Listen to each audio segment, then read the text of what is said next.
Ganito pala ang ginagawa nila doon sa bansang Thailand mga ka-idol. Kapag ang bahay nila ay nalubog sa baha, ang ginagawa dito, yan oh, inaangat nila gamit ang hydraulic jack. So yun po ang nagpapalakas para umaangat yung bahay nila para pataasan ito ng haligi. Para pag bumabaha ulit ay hindi na mababasa yung flooring nila.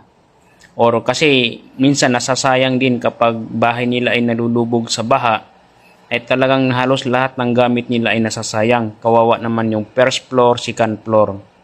So ang ginagawa dito, kahit ilang floor yan ay kayang-kaya. Biruin mo, makikita mo naman sa video, ay sobrang laki yung bahay na ito. Talagang building na siya, parang condo na siya.